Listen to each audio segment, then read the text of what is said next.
So my name is Rick Porrello. I am a retired law enforcement officer, and I also write. I write mostly about organized crime history and true crime.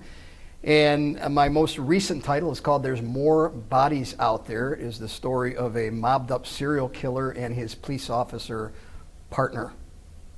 Now, you've written about organized crime legends like Danny Green and Chandra Burns.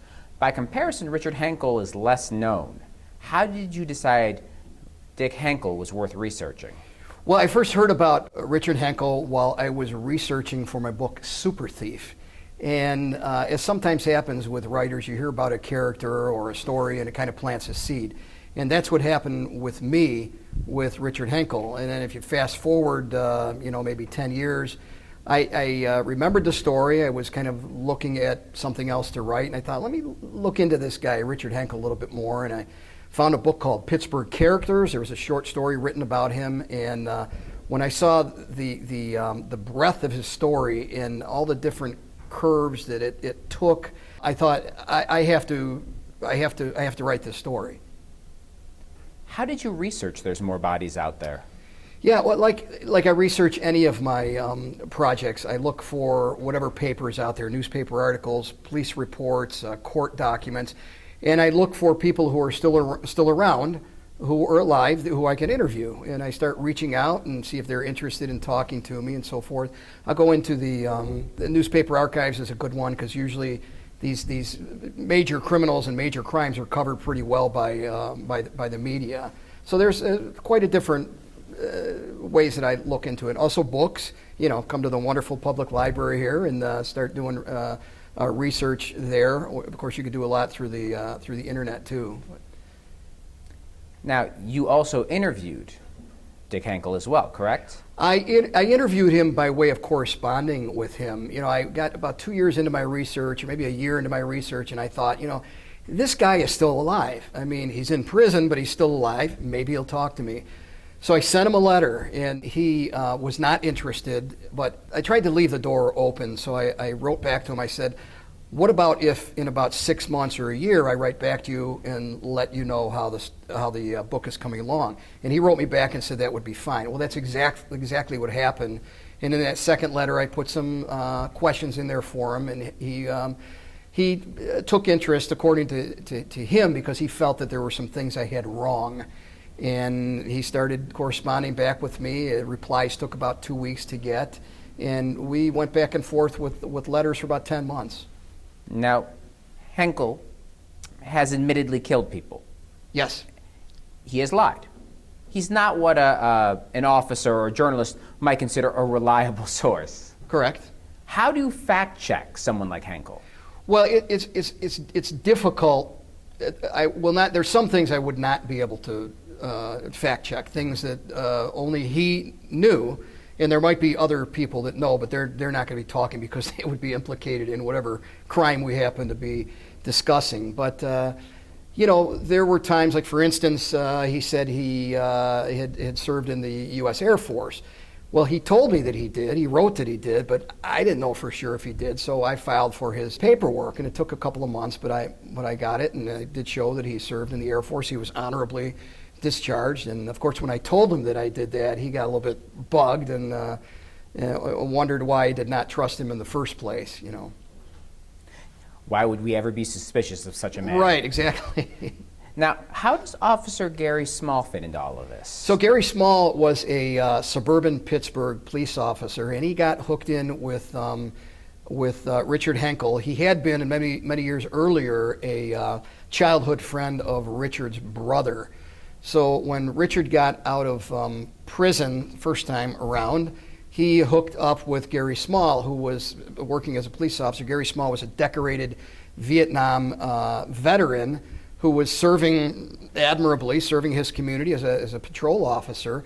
But he had, by all accounts of law enforcement investigators, he had another life. He had a dark side to him. And it's believed that he was involved in some of the murders that Richard Henkel either admitted to or was suspected of. When you asked Henkel if anyone was involved in any of these murders, did he reply? Or did you ask that question?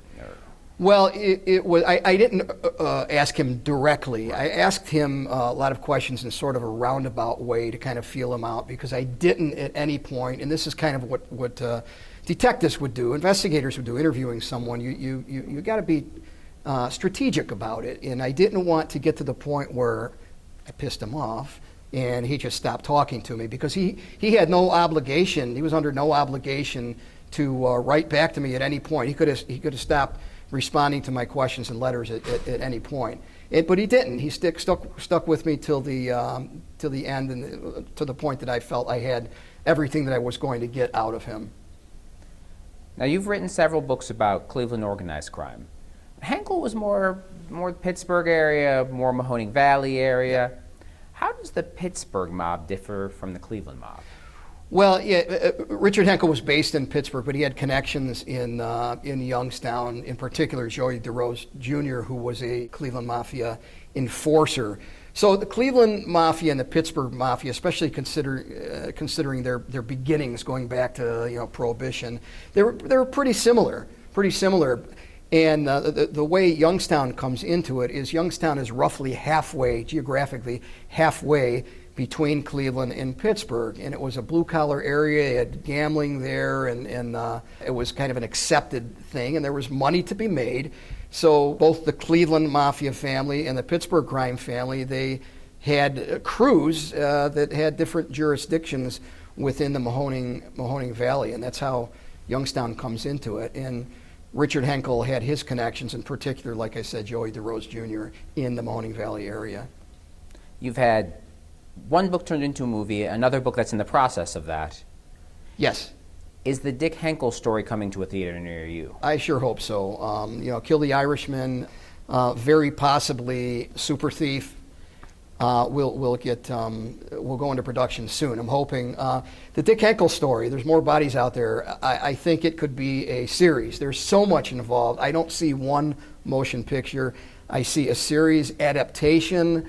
I see multiple seasons, or perhaps a docudrama. But it's a great story, and it's got a cop who is accused, if not officially accused, believed to be working with a known serial killer and organized crime associate. It's got massage parlor prostitution in the background, the mafia in the background. It's got a lot of different parts to it that are rather shocking, and I think it would be great for a series adaptation. I know you. If you've ever finished a book, that means you're already working on the next book. What's the next book? Yeah, so it's actually the first book that I ever considered writing. Now, this goes back to when I was 22. I was a young drummer, grew up in a musical family. I spent 2.5 years traveling internationally with the great entertainer, the greatest entertainer in the world, Sammy Davis Jr. I followed in my brother Ray's footsteps. He worked for him for 5.5 years, also a drummer. My father was a drummer too. So lots of drums in the house, lots of drumming. But I came off the road, and people would say, what was it like to work with Sammy Davis Jr.? And I would tell them, and then a couple of times during the course of a year, I had somebody say, 2 different people say, my gosh, you should write a book about that.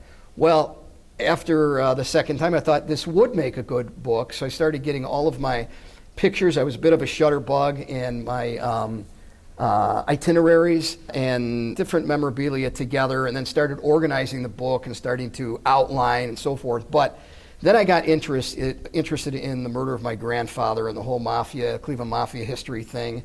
And so I kind of took a little bit of a different track, started writing, which would eventually become The Rise and Fall of the Cleveland Mafia. And then I had some regional success with that, so they say write what you know, so that led me to write To Kill the Irishman, the Danny Green story. But I'm getting back, and it's a fun journey to be reliving those memories and writing about Sammy Davis Jr. and the Rat Pack and growing up in this musical family and following in my brother's footsteps. I'm having a lot of fun with it, and I'm very hopeful about the commercial value of the story too. Right. Who are your favorite drummers? My favorite drummers, well, I got to say Louis Bellson. Louis Bellson, much like Buddy Rich, maybe just a little bit less known, but Louis Bellson was married to the great actor and comedian performer Pearl Bailey. He was a very good friend of my father and of the family, and he was a Louis was a tremendous influence on my brother and I musically. But yeah, Buddy Rich is up there, and Joe Jones, Harold Jones, all of the great jazz drummers.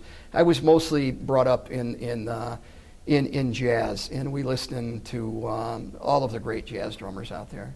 All right. I was hoping to hear Art Blakey. I'm always Art hoping Blakey, to hear. sure, absolutely, yeah. My brother especially liked the smaller group drummers. I was a little bit more in favor with the big band jazz drumming. Yeah. Right on. Those are all my questions. Is there anything else you'd like to add? I think that's it. It was a pleasure to be here with you, Jason. Thank you, sir.